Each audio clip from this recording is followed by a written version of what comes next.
So today, one of the things I wanted to talk about was something that I see like when I talk to a lot of people regarding their social media and their click practice and really getting themselves out there is one of the things that's holding back a lot of people is this kind of fear of judgment, particularly fear of judgment of other people. And, just like everybody else, I had the same issues, myself.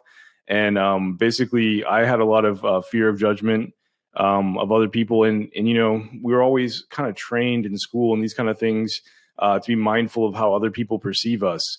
And one of the things that has been one of the most freeing things that I've ever done is to get to a point where you just don't care what people think anymore.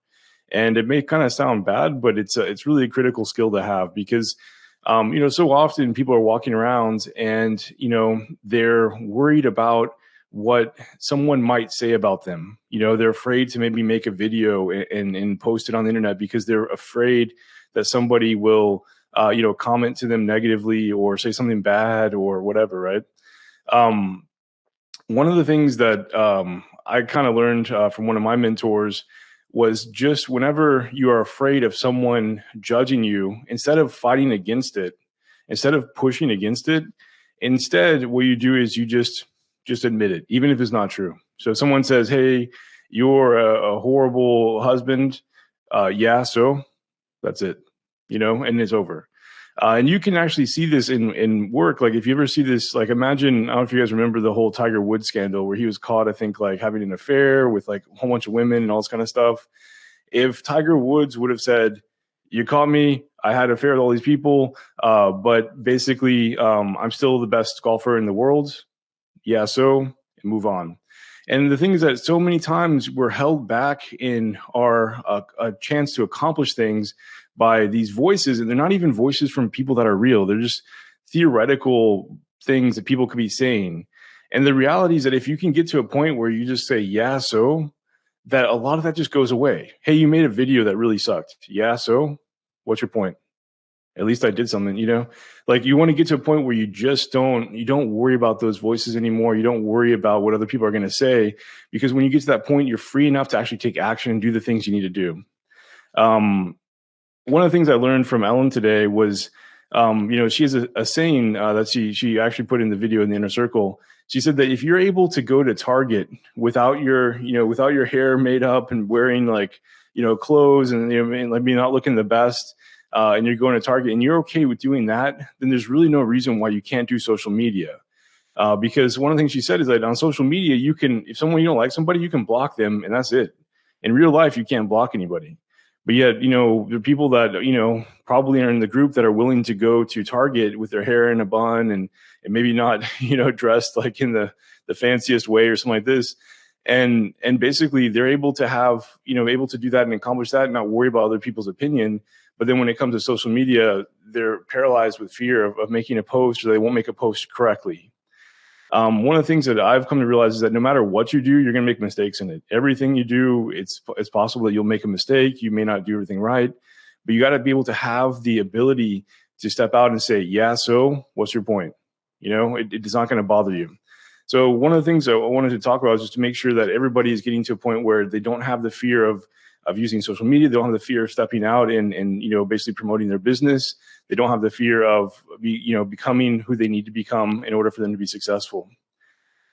And then the only thing I'll have today is just we're getting ready to do basically, as we kind of talked about last time, there's 5 ways to get new customers in the door. One of the ways we're going to be talking about is basically through cold outreach.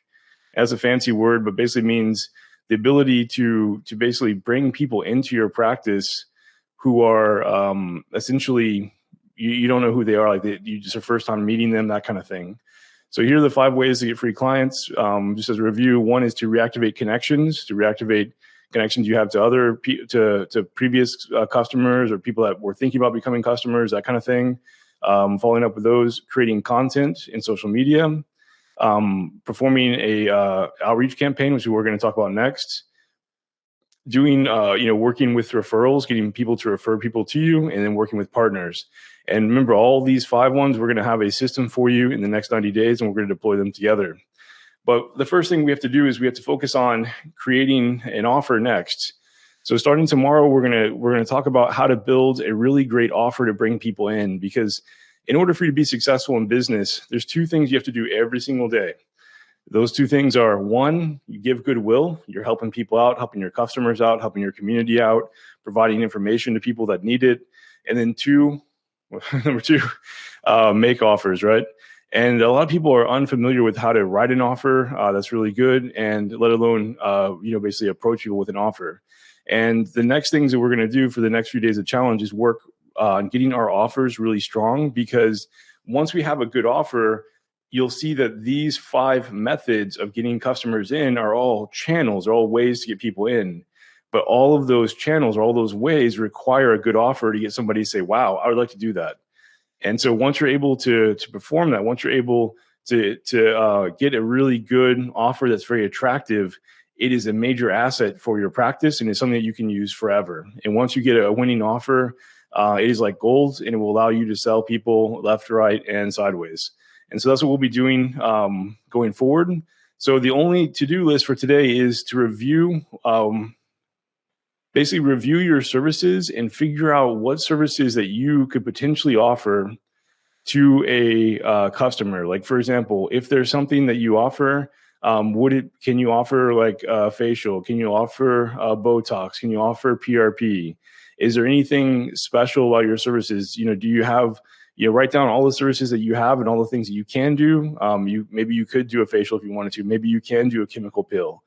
But today your goal is to simply write down in a Google Doc or a piece of paper, whatever's easiest for you. But write down all the services you offer, because starting tomorrow, we're going to go through those services and we're going to basically tweak them and figure out which one is the best one for you to use in an offer. And we're going to build together a very powerful offer that you can use over and over again to bring people into your practice. And so that's all we have for today. Just remember, get rid of the fear of judgment. If someone tries to judge you, just say, yeah, so, and it just ends the conversation, And then remember what Ellen said, that, no matter what, if you can go to Target dressed in your pajamas and your hair in a bun, then you can do social media.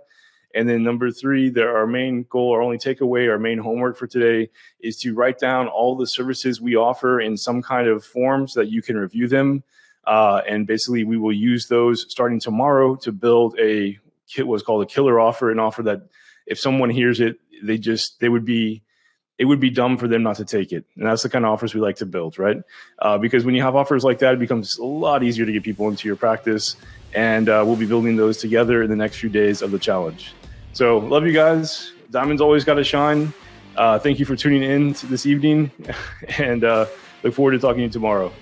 Take care, guys.